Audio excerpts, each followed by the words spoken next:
नमस्कार। आज BA part second में हम लोग वस्तुनिष्ठता के बिंदु पर चर्चा करेंगे। इससे पहले वाले वीडियो में वस्तुनिष्ठता का शाब्दिक अर्थ क्या है, इसकी फेयरचाइल्ड ने और ग्रीन ने क्या परिभाषा दी है, हम इसको पढ़ चुके हैं। प्यारे विद्यार्थियों, सामान्य शब्दों में वस्तुनिष्ठता का अर्थ जब कोई अध्ययन हम करते हैं तो अपने मन के विचार, रुचि, पसंद, संवेग व पूर्वाग्रह से मुक्त होकर जो यथार्थ है, जो दिखाई देता है, हम उसी का अध्ययन करते हैं। यदि हम ऐसा अध्ययन कर पाते हैं तो हमारी ये अध्ययन की वस्तुनिष्ठता कहलाती है। यदि हम इन चीज़ों का, पूर्वाग्रहों का अपने अध्ययन में उपयोग जाने अनजाने कर देते हैं तो ये हमारी वस्तुनिष्ठता व्यक्तिनिष्ठता में बदल जाती है, जिससे किया गया अध्ययन अवैज्ञानिक प्रकृति का बन जाता है। प्यारे विद्यार्थियों, आज की क्लास में हम वस्तुनिष्ठता को बनाए रखने के क्या उपाय हैं, क्या तरीके हैं, इन पर चर्चा करेंगे। मैक्स वेबर कहते हैं कि वस्तुनिष्ठता प्राप्त करना एक कठिन कार्य है, तो वही दुर्खिम कहता है कि सामाजिक अनुसंधानकर्ता समाज का वस्तुनिष्ठ अध्ययन कर सकता है। और उन्होंने अपने आत्महत्या सिद्धांत में, श्रम विभाजन के सिद्धांत में, धर्म की समाज में उपयोगिता के आधार पर जो भी अनुसंधान किया, उसमें वस्तुनिष्ठता प्राप्त करने की कोशिश की। यहाँ दोनों विचारकों के मध्य थोड़ा मतभेद है।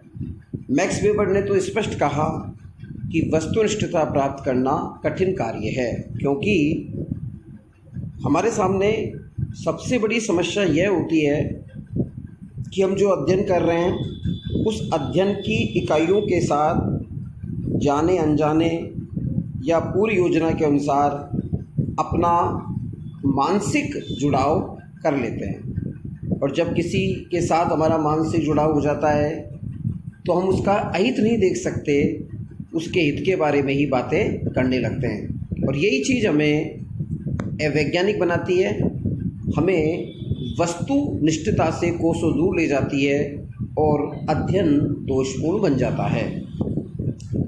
दुर्खिम ने जब अपने आत्महत्या के सिद्धांत को द सुसाइड नामक पुस्तक में दिया, तब उन्होंने वस्तुनिष्ठ होकर वायुमंडल के तापमान के आधार पर गर्मी सर्दी में आत्महत्या कम होती है, ज़्यादा होती है, ये तर्क निकाले। जिन देशों में गरीबी अधिक है, संपन्नता कम या ज़्यादा है, इन मापदंडों के आधार पर आत्महत्या सिद्धांत विकसित किया। और डिवीजन ऑफ लेबर के माध्यम से, या हम कहें धर्म की प्रकार्यात्मक व्यवस्था के मध्य जो अरुणा जनजाति का अध्ययन किया गया है, उसमें तटस्थ होकर, वैल्यू फ्री होकर अध्ययन करने की इनकी सहमति रही है। अनुसंधान कार्य में हम वस्तुनिष्ठता को कैसे प्राप्त कर सकते हैं, इसके कुछ बिंदु हैं, जैसे प्रयोग सिद्ध पद्धतियों का उपयोग। यदि एक रिसर्चर का अप्रोच एक्सपेरिमेंट करने पर होगा, वो घटनाओं के संदर्भ में प्रयोग करने की प्रवृत्ति को अपनाने वाला होगा, तो ऐसी स्थिति में वो जो किया गया अध्ययन है, वो अध्ययन यहाँ वस्तुनिष्ठ बन जाएगा। स्पष्ट शब्दों का एवं अवधारणाओं का प्रयोग इसमें होना चाहिए। एक अध्ययनकर्ता को क्लिष्ट भाषा, दोहरी बातें, डबल मीनिंग स्टेटमेंट्स, इनसे बचना चाहिए। अगर वो इनसे बचकर जो यथार्थ है, जिसे अवलोकित करता है, उसी का अध्ययन करने पर बल देगा, तो कहीं ना कहीं वो वस्तुनिष्ठ अध्ययन को बढ़ावा दे सकता है। तीसरा, वस्तुनिष्ठता को प्राप्त करने के लिए देव निर्देशन का उपयोग अत्यधिक होना चाहिए। अब यहाँ देव निर्देशन क्या है, इसकी व्याख्या करना आवश्यक है। देखो, सैम्पलिंग या निरीक्षण का मतलब होता है संपूर्ण इकाइयों में से कुछ इकाइयों को चुनना और उन कुछ इकाइयों पर प्रयोग करना। जो प्राप्त परिणाम होगा उस परिणाम को संपूर्ण के लिए लागू कर देना, यहाँ यह निर्देशन कहलाता है। अब देव निर्देशन विधि जो होती है, इसकी सबसे महत्वपूर्ण बात है, इसमें सभी इकाइयों के चुने जाने की संभावना सर्वाधिक होती है। अर्थात अगर मान लीजिए आपको 100 लोगों का अध्ययन करना है तो आप 100 लोगों के नाम की पर्ची बना सकते हैं। मान लीजिए आपको 10 उसमें अध्ययन में चुनने हैं तो 100 की पर्ची बनाकर लॉटरी विधि का प्रयोग करके आप 10 पर्ची निकाल लीजिए, जिनके नाम खुलेंगे वो आपका देव सहयोग से प्राप्त हुआ निर्देशन हो जाएगा। अब ये वैज्ञानिक इसलिए है क्योंकि हमको पहले से पता नहीं था कौन सी पर्ची में किस व्यक्ति का नाम लिखा हुआ है। वो एक सहयोग है और उस सहयोग से हमने वो अध्ययन की इकाई प्राप्त कर ली है। ऐसी स्थिति में हम कार्ड विधि का प्रयोग कर सकते हैं, टिप्पेट विधि का प्रयोग कर सकते हैं, ग्रिड विधि का प्रयोग कर सकते हैं, इस तरीके निर्देशन का प्रयोग कर सकते हैं। ये अन्य तरीके हैं। कुल मिलाकर हम कह सकते हैं जब देव निर्देशन का उपयोग होगा तो वस्तुनिष्ठता प्राप्त हो सकती है। सामाजिक घटनाओं की प्रकृति अमूर्त एवं जटिल होती है, इसलिए हम उनको सावधानी पूर्वक समझें, क्योंकि हम जानते हैं निर्जीव वस्तुओं के परिणाम देश काल परिस्थिति के अनुसार सदैव समान होते हैं। लेकिन जब हम सजीव इकाइयों का प्रयोगशाला के रूप में अध्ययन कर रहे हैं तो ऐसी स्थिति में उन जटिल घटनाओं का अध्ययन करना कठिन हो सकता है। अतः उनको सरलता से समझें तो वस्तुनिष्ठता प्राप्त होगी। किसी एक कारक पर अधिक बल, हमें क्या करना होगा, एक सावधानी रखनी पड़ेगी। हमें किसी फैक्टर को ज़्यादा महत्व नहीं देना है। अगर आपने महत्व दिया इट मीन्स आपकी इम्पोर्टेंसी वस्तुनिष्ठता को व्यक्तिनिष्ठता में बदल देगी। इसलिए अनुसंधानकर्ता अपने सामान्य ज्ञान व वास्तविक ज्ञान के भ्रम में स्वयं को न उलझाए, सम्यक दृष्टि अपनाए और उसका तो एक ही लक्ष्य होना चाहिए, चाहे अच्छा है बुरा है, उचित है अनुचित है, जो दिखाई देता है, जो यथार्थ है, जिसका अध्ययन किया जा सकता है, वो किया गया अध्ययन वहाँ पर एक श्रेष्ठ वैज्ञानिक परिधि में हो। अगर इस लक्ष्य को प्राप्त कर लेगा तो वस्तुनिष्ठ बनेगा। शीघ्र निर्णय की आवश्यकता। कई बार देश काल परिस्थितियों में हमें त्वरित निर्णय लेने पड़ते हैं। अगर हमारे अंदर ये क्षमता नहीं है तो फिर हम अध्ययन को वस्तुनिष्ठ नहीं बना पाएंगे, क्योंकि हमने मन के विचार जोड़ दिए। उदाहरण के लिए एक अध्ययनकर्ता अध्ययन कर रहा है और उसे पता लगा कि वहाँ जिन इकाइयों का अध्ययन करेगा वह उस इलाके में कर्फ्यू लग गया। अब कर्फ्यू लगने की स्थिति में वो तो पहले से निर्धारित नहीं था ना, अब अचानक वहाँ पहुँचे और आपको इस परिस्थिति का सामना करना पड़ा, तो आप अपने मन मस्तिष्क और विवेक का प्रयोग करके उस स्थिति में क्या डिसीजन लेंगे।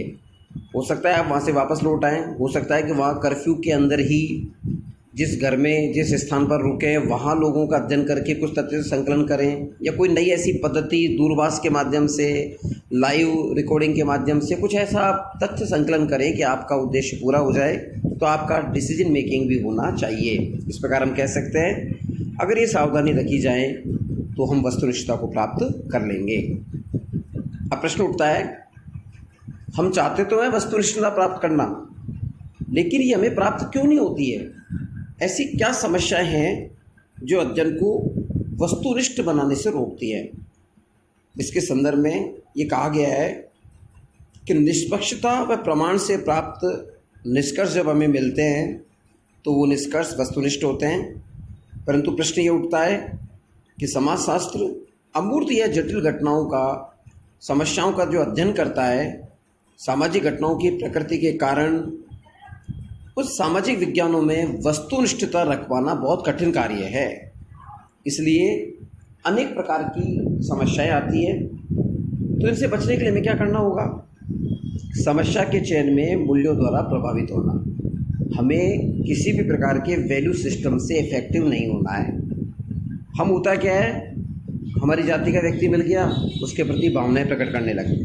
हमारे धर्म को मानने वाला मिल गया, हम उसके प्रति अपनी समान भावनाएं प्रकट करने लगते हैं। ऐसा नहीं होना चाहिए। ऐसी स्थिति में आप वैल्यू फ्री रहें, वस्तुनिष्ठता आ जाएगी। लेकिन यदि आप मूल्यों के साथ जुड़ गए तो निश्चित तौर पर समस्या उत्पन्न होगी।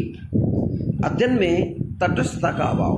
तटस्थता का मतलब होता है न्यूक्लियर, बिल्कुल आप न्यूट्रल रहें, ना आपको ऊदों का लेना ना मादों का देना। ये कहावत चरितार्थ करनी है। आपको किसी से कोई मतलब नहीं है। आपका तो काम इतना है, आप जब अध्ययन करने जाएं तो प्रत्यक्ष या अप्रत्यक्ष संबंधों के आधार पर उन तथ्यों का संकलन करें जो आपके अध्ययन में उपयोगी है और जो सत्य हैं। उसमें कोई बनावटीपन, कोई अपनी तरफ से मेकिंग करना, कोई डिजाइन डालने की जरूरत नहीं है। आपको तो केवल न्यूट्रल होकर अध्ययन करना चाहिए, और नहीं कर पाते हैं तो समस्या उत्पन्न होती है। तीसरा बिंदु है बाह्य हितों द्वारा बाधा। कई बार क्या होता है, हमारे हित प्रभावी हो जाते हैं और इन हितों के कारण हम कहीं ना कहीं अपनी पसंद, रुचि और पूर्वाग्रह को डालते हैं, जो समस्या को उत्पन्न कर देते हैं। फिर अति वैज्ञानिकता बनाने की जब हम कोशिश करने लगते हैं या एक से अधिक पद्धतियों का प्रयोग करने लगते हैं तो यह प्रयोग भी हमारे लिए हानिकारक होता है। हमें सरल सहज आधार पर जिन पद्धतियों का उपयोग हम कर सकते हैं उनका ही करना चाहिए। जिस पद्धति में हमारा विश्वास है उसी को आगे बढ़ाना चाहिए। उसे कॉकटेल नहीं करना है कि अभी हमने ये प्रश्नावली काम में ले ली, अभी हमने अनुसूची काम में ले ली, या हमने और कुछ कर लिया। हमें एक वैज्ञानिक परिधि के मध्य काम करते हुए एक से अधिक पद्धतियों का प्रयोग नहीं करके कोशिश करनी चाहिए कि जो फार्मूला हम चले आ रहा है, जिसको हम काम दे सकते हैं, जिनके द्वारा हमें यथार्थ ज्ञान प्राप्त हो रहा है, उसी का हम अनुसरण करें। सामूहिक शोध पद्धतियों का प्रयोग। हमें इस भ्रम से बचना होगा। शोध की जो सामूहिक पद्धति है उनका उपयोग रोकना होगा और हमें एक ही मार्ग को अपनाते हुए इस आधार पर अध्ययन करना है कि उस अध्ययन के रूप में हम उसको काम कर सकें। यांत्रिक उपकरणों का उपयोग। यांत्रिक उपकरणों के उपयोग का मतलब है कि हम टेप रिकॉर्डर, वीडियो कैमरा, इन सब चीज़ों का प्रयोग कर सकते हैं। उनके प्रयोग करने से हमें यथार्थ मिलेगा। जैसे हम किसी से वार्तालाप कर रहे हैं, हमने रिकॉर्डिंग कर ली, अब हम क्या अकेले में उसको सुन सकते हैं। हो सकता है हमारी स्मृति से कोई तथ्य निकल जाए।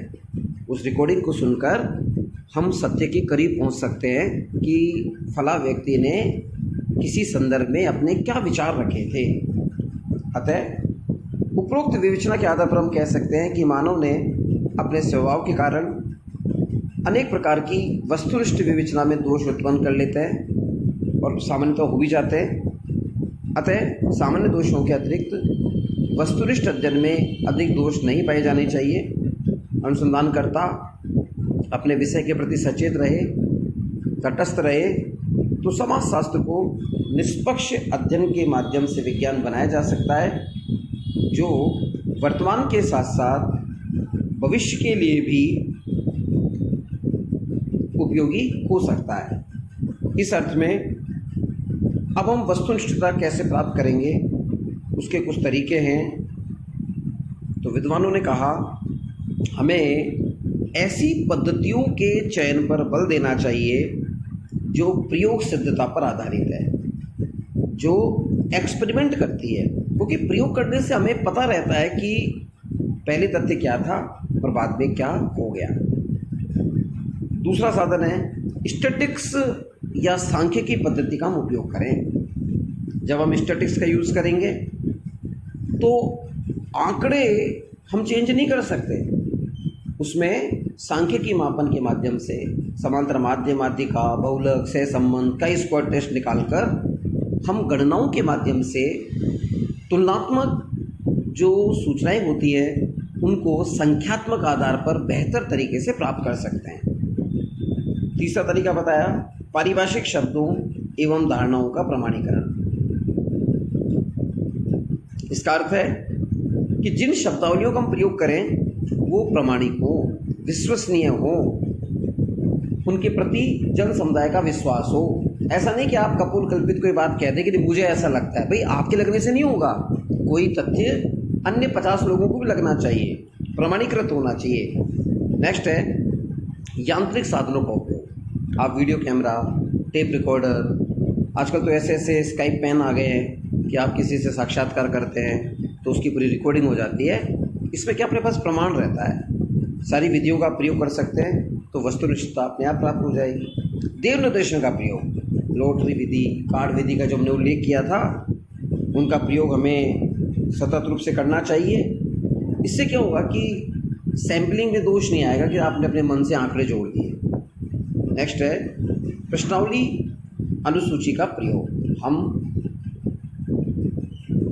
प्रत्यक्ष संबंधों के आधार पर अनुसूची व प्रत्यक्ष संबंधों के आधार पर प्रश्नावली विधि का प्रयोग करते हैं तो हमें नहीं पता होता सामने वाला क्या कहने वाला है, उसकी बात ही हम आंकड़ों में समाहित करके टेबल बना लेते हैं, तो कहीं ना कहीं व्यक्तिनिष्ठता के सारे अवसर खो गए। तो कोशिश करें ज़्यादा से ज़्यादा प्रश्नावली और अनुसूची का प्रयोग हम करें तो वस्तुनिष्ठता प्राप्त हो सकती है। अंतिम साधन के रूप में सामूहिक अनुसंधान की प्रवृत्ति पर बल देना चाहिए। इससे क्या होता है कि जब हम एक कंबाइंड एफर्ट के रूप में रिसर्च करेंगे तो 50 विचार, 50 बार अध्ययन हर बार एक नई विधा को जन्म देता है। हो सकता है कोई चीज़ हमारी दृष्टि से ओझल हो गई हो और अगली बार जब हम वहाँ गए तो हमें वो प्राप्त हो गई। तो जितना ज़्यादा रिसर्च होगा, ग्रुप रिसर्च भी हो सकता है ज़्यादा महत्वपूर्ण, तो ऐसी स्थिति में हम वस्तुनिष्ठता प्राप्त करेंगे। प्यारे विद्यार्थियों, इस तरह कोई भी अध्ययन वैज्ञानिक है या नहीं है, इसका निर्धारण उसकी वस्तुनिष्ठता करती है। अतः हमें इन उद्देश्यों का ध्यान में रखकर वैज्ञानिक तरीकों से यथार्थ अध्ययन करके सत्य के करीब पहुंचने का प्रयास करना चाहिए। आज की क्लास में इतना ही। अगली क्लास में नई बिंदु के साथ हम पुनः BA पार्ट द्वितीय की क्लास में उपस्थित होंगे। धन्यवाद।